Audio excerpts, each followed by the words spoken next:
those conversations go when you're coming to Michigan State and there are players there? How did you kind of navigate the right way without, say, tampering? Right. I think because there's a third player too. Tanner Miller came over. All three of those guys played for us, and all three of them had options. Once they're in the portal and they were exploring, they had a lot of options, a lot of different schools. So then you're turning into recruiting mode, right? And you're talking about how they could develop, and because I think they experienced it with us, that recruiting message was pretty impactful. On the point of what they can do, I do think all three of them we feel like can play, but also the type of guys you want in your locker room, especially when you're starting year one. In what ways, what are those conversations, how long did it take before you were able to re-recruit them and come with you? Because that's a long journey going from Corvallis to Tulane. So what's the question? What was the discussions like with them, and how long before you felt like that? Right. Oh, okay. So yeah, as you recruit them, they've been exposed to how we're approaching things and what we want to do with their talent, those kind of things. They speak to the conference and want a different place to showcase their talent type thing, and ultimately they make a choice.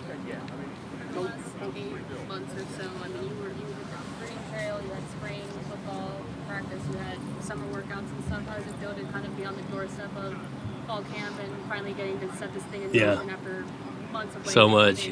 Yeah, it feels good to get close to getting started. A lot of work, and it's recruiting, but your own roster, staff alignment. Once you finalize staff, the alignment and the approach, we're always learning that way. So all of that's been going on. Put a lot of thought into these practices coming in August. And it's going to be a competitive August. I'll say it this way, like in spring, we're implementing new schemes, right? This is the first time, offense, defense, special. And so those guys are learning that now that they've got some background with it, finalizing competition at a lot of spots come August. You did fill in those spots, post-spring portal losses, guys like Eric Harvey and Steve Barrow and some of the others. You did replacing those spots. Yeah, we replaced... in every program's the same. You're doing some replacing, and we did that. We feel good about where we landed at multiple positions, line of scrimmage and the back end, and so we're headed toward what we feel like. We've got a roster that has some depth at multiple positions, and now we got to get them playing at a high level. Since you arrived at MSU, have you been selling to recruits what you accomplished at OSU, a vision for MSU, or a combination of both? Well, yeah, you're selling both. One, they're always looking into your background and your approach, and not just myself, the staff and what they've been able to develop as individuals, as players, developing and going in the playing at the highest level in the National Football League. From a program side, the approach and the day-to-day development on and off the field, what we deeply believe in, and how we're going to do it at Michigan State. Speak deeply into Michigan State's tradition. Passionate fan base, the resources, the location, the conference. There's a lot to sell at Michigan State. When you look at this team and the losses that they had last year, they had obviously a close loss. They could have won at Iowa and at Rutgers. They would have qualified for a bowl, and they won both of those games. Do you think it's realistic for you guys to make a bowl this year? And I mean, just given what the team did last year versus what you have this year? Yeah, we're definitely trying to win, and we're trying to win more than we lose. And you mentioned last year, obviously wasn't involved, but I did it. With all I say it this way, distraction that was going on, the competitive character. A lot of those guys on the roster play that competitively, and really had a chance to be going to a bowl game last year. What does success look like for year one at Michigan State? Yeah, like I'm getting at winning more than we lose, playing our best football at the end of the year. We want to be in a constant state improvement. And so the approach, our process, if that is right, we will be playing our best football at the end of the year. Week one, you want to improve in week two, right? A lot of things to clean up. Well, you keep that process going, getting to, game 12, and you're hoping to be playing in meaningful games in November, playing your best football. What are your impressions of Joe Rossi so far, and how did his hiring come about? Yeah, really been impressed. Didn't know Joe at all. Had a couple mutual friends. Did a lot of conversations with people who had worked that I knew had worked with them, and so then got together and made sure we were aligned on kind of how we were going to want to approach the program, develop, recruit, a lot of things like that. and he's been awesome. You can tell his experience, organization. He's got a clear vision for what he wants it to look like. But I do think evaluating the talent and what we have on the roster and making sure we're putting them in the best positions possible. He's always thinking about that on the day-to-day. I think he's done great in regards to organizing that defensive staff because he hasn't worked with all those guys. A couple of them, came over with me, and so and he's been open to. There's some big-time coaches on that side of the ball. Their contributions to the scheme, so far so good. Coach, when you surround yourself with familiarity between players and coaches, how do you kind of tell your returners to Michigan State's program? Yep. Even though I may be bringing these values over from my previous program, I'm here for Spartan football, and this is what. I put a lot of thought in it. It's a good question because the approach really one of the first team meetings I had with the team, I kind of spoke to it, right? And this is December, right, where there's players that were going to be transferring, coming, because there have already been so many players that have been in the portal. So there's going to be new players that had different head coach. There's new players on Michigan State's roster who had different head coaches who recruited them. So it wasn't going to be a room of like, oh, you got Smitty guys and you got previous guys. We're all Spartans here. And so I spoke to it. Talked about equal opportunity, wanting to do it together. And these messages, not just words, we had to live this out. And that's been our approach the 8 months being here. When do you guys open camp, Well, Tuesday. Yep. Mm-hmm. Players report there before? Yep. Jonathan, you've been in Michigan now for coming up on a year at the end of this year. How have you sort of felt the Michigan State rivalry? It's been very, very intense to spilling over in recent years, as we've all seen. Yeah. How have you sort of felt that rivalry? Do you think with you and obviously Michigan having a new coach, this could be a chance to kind of reset things to still being intense and not be spilled over? Well, yeah, it's going to be passionate and those things. I enjoy being in an in-state rivalry. My whole coaching career, where there was an in-state rivalry that took place, and I think that's a beautiful thing about college football, of the traditions, and then go with that. And so you look, we're always every game means something, but that game will mean a whole lot. It's alma and somebody.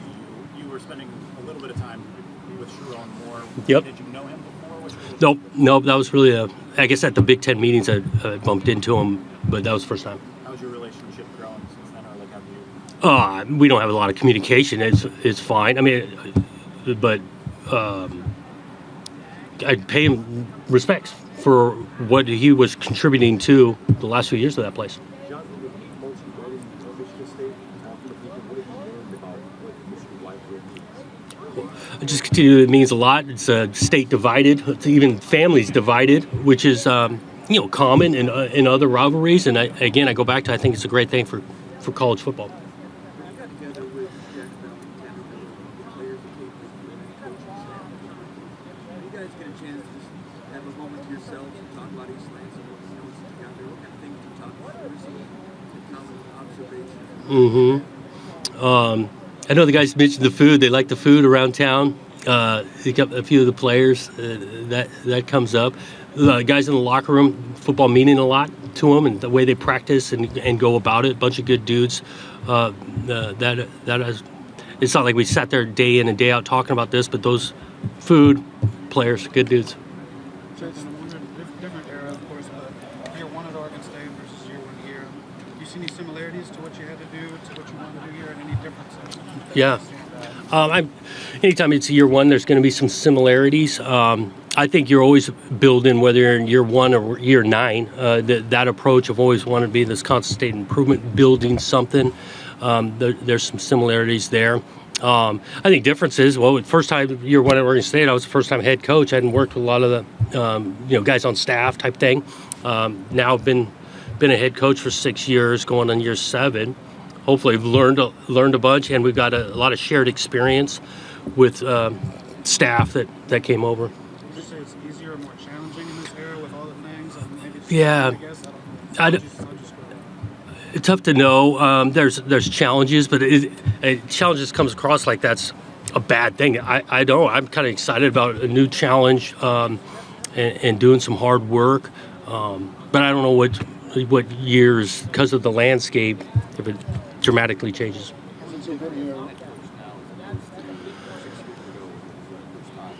Yeah, I think the first time you're drinking out of a fire hose in so many different ways. I think I'm less reactive, maybe going in year 7 than year 1 for shortcomings or if something doesn't go exactly right. That's why you want to be learning all the time. So I'd say it that way, less reactive. How are you building relationships with Midwest coaches?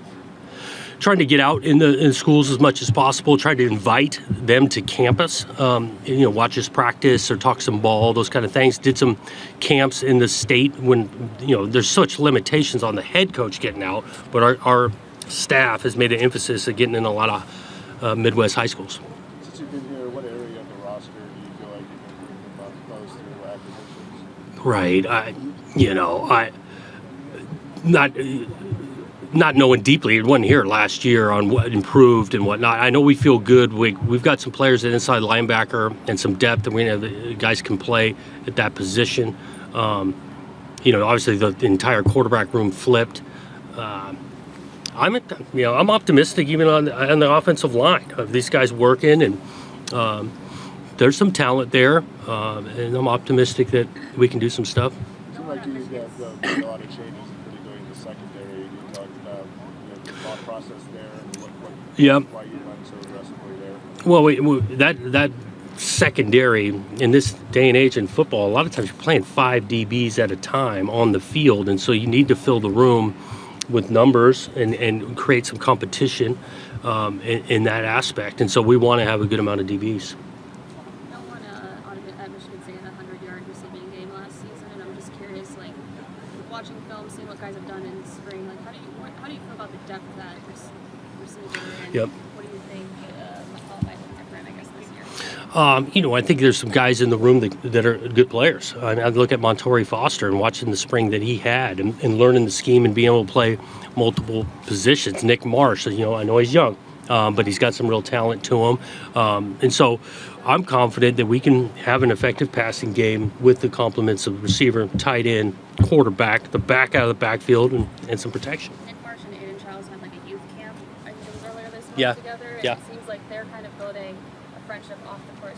How do you think that relationship off the field might result into chemistry on the field? Yeah, I think it helps, not just quarterback to receiver, but definitely chemistry off the field. I think it helps. That's why I go back to, I think the locker room in general, these guys enjoy getting around outside the building together and having some camaraderie. And so that connection is important stuff. They're not going to be best friends with 118 guys, but a connection with multiple position groups is important. I know you don't want to put expectations on a freshman coming in, but Nick Marsh just saw what he was able to do at the spring game. But just what do you think is his potential? Over the long run, he can play this game at a high level. He's got talent. He's got work ethic. He again, going back, the football means a lot to him. He likes spending the extra time, getting extra work in. I thought he did a good job of learning the scheme for being more or less a high school senior.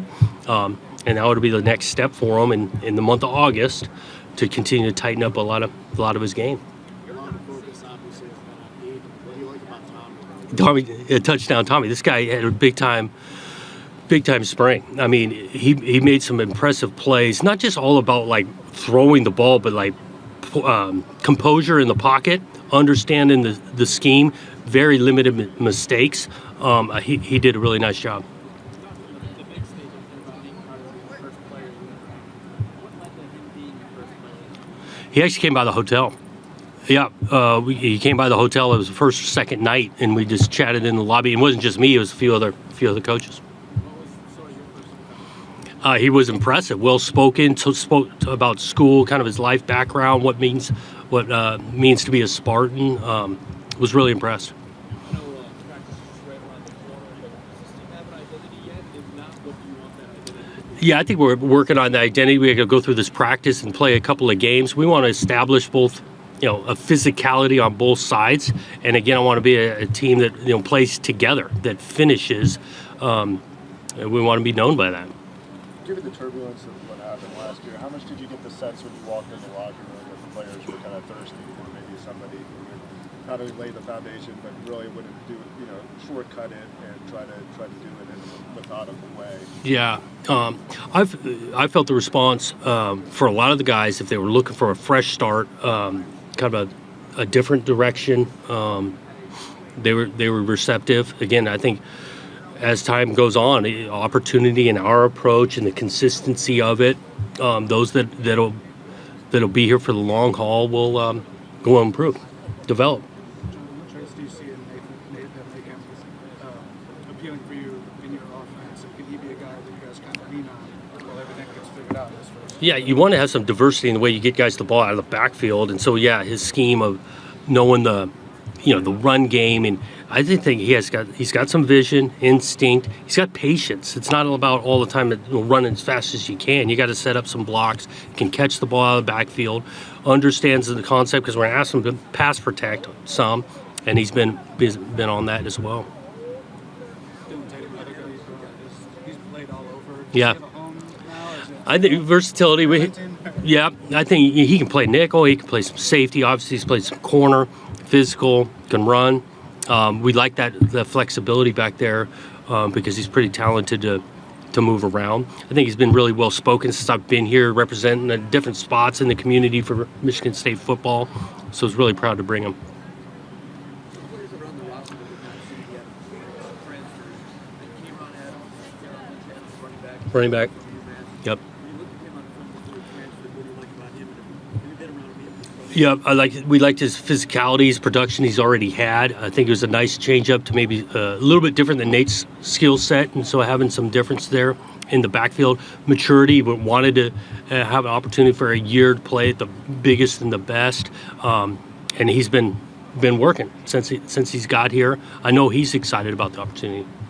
Looked like Dow sat at 18 pounds since the spring. I mean, is that partially because of obviously some of the portal losses with Martin and Barrow and just maybe having to play maybe more snaps and such? Yeah, guys are going to gain some weight in the off season, stronger, right? Good weight and conditioning, a little bit more to create some flexibility for him inside and out.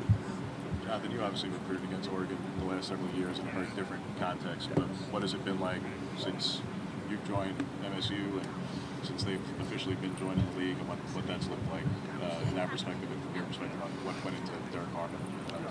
Oh, right.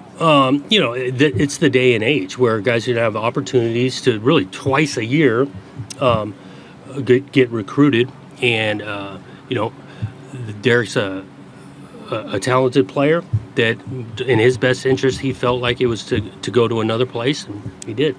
In terms of recruiting against them in general, high school? Yeah, they do a good job. To give them some credit, they do a good job. What do you want to see the series with the Civil War? What do you hope, again, now that you're attached from it, what do you hope to see it now that it's a non-con series? Yeah, I think they should continue to play that, not just in football and in all the sports. Jonathan, with helmet communications becoming a thing, a lot of coaches have talked about how they're still going to be signaling, running the huddle, you're still got to get signals to the receivers. Does this, Ryan Day kind of hinted at it yesterday, does this make huddling an advantage almost if teams are willing to, you can kind of hide personnel, you can... We've huddled the last couple of years because we did feel like it was an advantage on not just the communication, but just showing your formation later. So we're excited about the communication helmet to helmet. And it's not just about getting the exact play in, but a quick nugget of information, reminder. I think it's good. What do you think that will change? Having the technology even off the sideline with like the iPads and stuff, just being able to. Yeah, that'll change things. I yet to experience it in a game, but there's got to be a lot of, I'm imagining, information you can gain of being able to replay it and review it, and then one side of the ball is on the field, the other one can be recouping it. Hopefully, it leads to less mistakes and better football. You talked about kind of the ability, the need to mature and more of a leader. How have you seen that growth through spring and through the summer with workouts and all that stuff? I do think he's a uniter. I met with every player after spring ball, I think the month of May. And one of the questions on there talk about leaders on the team. And I was impressed with, one, how many guys got listed as leaders. We got a bunch to have influence. And Aiden's name showed up quite a bit for being, new and on the younger side. And Oregon State, you obviously refer to developmental program. How hard is it to be a developmental program in the age of the NIL transfer portal era where you might spend time developing this player and then once he pops, he gets a bunch of... Yeah, that can be tough. I'm confident, though, you give give us some time, that the more time we get, the more they're going to want to stay with us, and so just looking toward to being in the next multiple years of developing. And I think you're developing at every spot. We're not unique to that, because you'd want to be improving from your freshman year to sophomore, even leading into your last year as a fifth-year senior. Sounds like the roster limit's going to move down to the 105 and probably be scholarship at 105. What's your initial thoughts of 105? Yeah, and how you manage that number and this going forward and revenue sharing, what that's all going to look like? Since it sounds that it's going to be this 105 number, I haven't put a ton of thought on it now at 105. I am under opportunities more and more, especially just on a personal side as a walk-on myself. And so I still hope there's a place for walk-ons. We'll vote on that. Yep. Probably back half of fall camp, we'll vote on that. And then depending on how that kind of plays out, that'll be some of the numbers, what we've done in the past. Yeah. Coach, you're taking over a program that won just 3 games last year, and you came into a similar situation at Oregon State. Can you talk about the similarities and differences between your first year going into Oregon State versus this year at East Lansing? Yeah, there's some similarities, I guess, coaching transition mid-season, that, and then, but again, I go back, this is going to be a new season, and however the previous season went, really good or really not well, this is going to be a new season, new direction that we're focused on, moving forward. And that's a similar message from both places. For Aiden Childs, the experience he got last year at Oregon State, how helpful is that going into his first 4 years as starter? Yeah, it's helpful. Experience, you can't recreate game experience, and so he got some, and that'll be helpful. And now in the same scheme, we're hoping it really helps. What do you think is the biggest step in his development that you want to see going into this year? Some of the experience, more and more playing a true game in and out of series, right? Play a series and then get back out there, adjustments. I just want to make sure that he's having fun playing the game. I think he's at his best when he's having some fun and enjoying the game of football. But also with any league, mistakes are going to happen. So how do you not let those mistakes fester into hurting his confidence and continue to let have that next play mentality and all that? Yep, next play, the idea of responding. And again, this goes from not just the quarterback position, all of us, positions, coaches, we got to be able to respond, understand it's not going to be perfect. And having a failure recovery system. So when you have a setback, you're ready to respond. Do you think of any examples where he's shown that ability to respond in adversity? I think he's had bounce back from a couple, because again, last year he really played one series a game, and that was it. And from game to game, his first time he went in Pac-12 game against Utah, didn't go great. And the next week he bounced right back and played really well. Did you talk to him or say anything to help that bounce back? Or?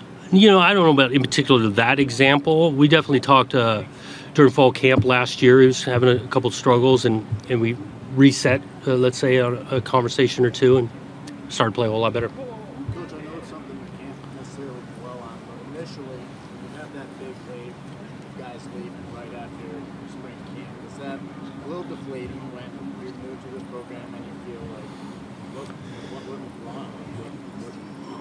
In ways deflating maybe, but ultimately in this day and age, in a year one, it wasn't shocking. And again, you want to be around guys that want to be here. And then some of those guys did want to search for a different opportunity, and got a respect for that. And in this day and age, you can add to your roster as well.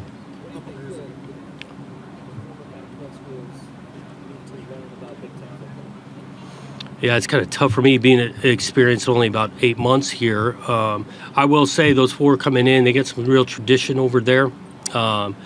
They've had some big-time players, big-time teams, coaches. They're just like all 18, there's not going to be an easy week in this league, and those 4 teams are not going to be an easy week. Yeah, because I played a little bit more on those side. I think they usually really talented, and those guys play hard. They're well coached.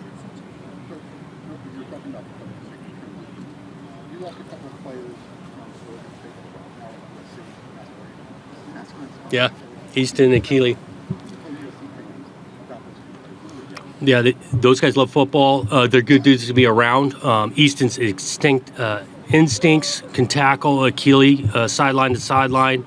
Really smart player, can react and recognize quickly what's going on, and they're great teammates. I mean, special teams, want to be in the locker room. Awesome guys. Earlier this week, Jonathan, the unofficial media poll came out, Michigan State was 16. I'm wondering if you saw that, what your reaction was, how you feel that's being. Never really put a ton of weight into these preseasons, really, even when I was playing, just because a lot of that, it's based off, previous seasons. It all comes down to what it looks like in the fall.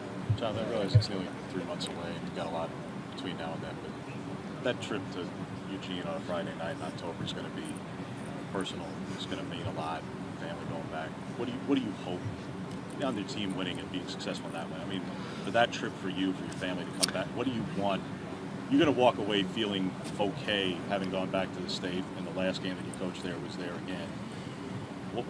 You'll wake up Saturday on that after the plane ride home feeling what on a human level? I don't care about the football coach. Yeah, honestly, on a human level, it's about the game. It's about Michigan State. It's not about me, and so that's how I hope I feel. In that that game takes place, it'll be an awesome atmosphere, and it was about the game, and it was a really well played game. Jonathan, you talking about Achille and Easton at SC, and DJ's at FSU, and Damien's elsewhere, and you've got guys at Michigan State. You're gone. Is it weird still, or that team carried a lot last year? There was a lot going on around it. It was a very tight group. Yep. Is it weird to now see that team kind of scattered in the wind? Yeah, it's definitely weird, without question. Because even those names you mentioned, I'm thinking Sione Lolohe and Silas Bolden, and great dudes, and we shared special times. Those guys did. They were carrying a lot. There was a lot going on for that season, and they represented Oregon State really well. What stood out to you the most recruiting the state of Michigan? The most recruiting the state. Been impressed with the high school coaches. The scheme, how much they give to the game, it helped develop their programs they run. I've been impressed with that. I think there's good talent in the league, not the league, the state. That stands out. You mentioned Rowan could be one of the best tight ends in the country. What makes you say that? Well, his production. He's been productive and doing some things in the pass game, and he's smart. So you can move him around in multiple positions, areas of the field. But he's got great hands and can make some real big plays in the pass game. How much is that also related to the scheme that you guys employ? I mean, and Yep. how much it does. We do like to get tight ends on the field and do it, and he's definitely we feel like a guy that we can move at a couple different tight end spots. We're going to split him out at receivers some. He's got some real versatility. Is he a three-down guy, or is that something he's working toward? Say it That again. you can keep on the field as a Jack? Can you keep Oh, on the Billy? field all 3 downs? Yeah, oh yeah, we plan. Yes, without question, and really 4 downs. Yeah. You saw some guys like Brennan Parachek, Tiny Hopper, guys that were recovering from injuries. Just wondering what your team health is like going into it. Yep, Parachek's been going. We feel pretty good on where that's at. We'll get the most up to date. Actually, tomorrow we'll get a staff meeting to tighten all that up. But on pace as of now, really for everybody. Coach, from the outside, what do you know about Penn State's whiteout tradition? What would it mean to you to be able to coach in that type of game one day? Oh, the whiteout church, I've heard about it. Yeah, they're looking forward to doing that in the next few years. We skip them this year, but that again, this league experience, kind of the stadium's tradition, the pageantry of Big Ten football. I'm looking forward to it. A couple of guys that were hurt early last fall, on the roster today, still didn't seem to spring. Ben Silver at defensive tackle, Orion Smith at safety. They still on good track. Yep, both of them on target to be able to participate in August, and we're looking forward to having both those guys. Yeah. You talked about consistency being a big kind of part of your program, and kind of maybe a secret ingredient. I mean, do you think that's tied to the systems that you guys run, especially the offensive system, based on the fact that it's particularly balanced, and so you don't have that ambiguity. Maybe 1 week to the next, the passing game is going to be functional and running game. Yeah, you want to be able to function and do it both, run it and throw it at the high level, and then complement the two of them so that your run game, formations, actions in the backfield. You got play action to base off of that. Brian Lindgren, that offensive staff. I think that's one of the better things they do. I'd say, Jonathan, with Jordan Turner coming from Wisconsin, just how has he worked into the program, and what are you seeing from him heading into preseason camp? Been awesome having him. We had a mutual connection with Paul Christ. Both of us coached by him, and so we kind of connected on that early on. Football means a lot to him. He's been really one of our standouts in the spring. That's why I go back to that position.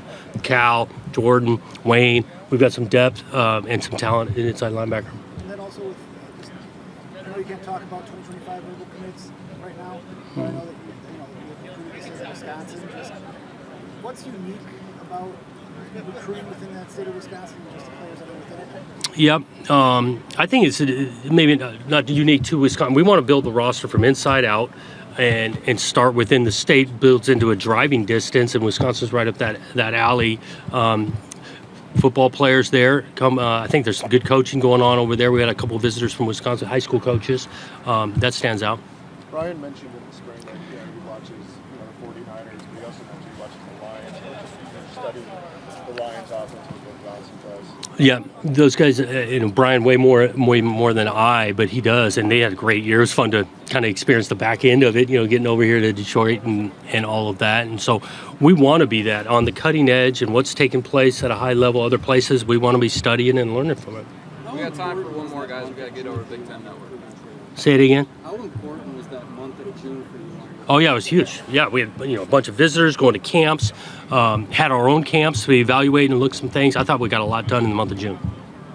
Jonathan, looking from the top now, what made Michigan State brand I look the town blue collar mentality, the work ethic, doing it together. All of those things was really appealing to me. And are there things you're going to be looking to see improvement on in the tape towards the end of the season?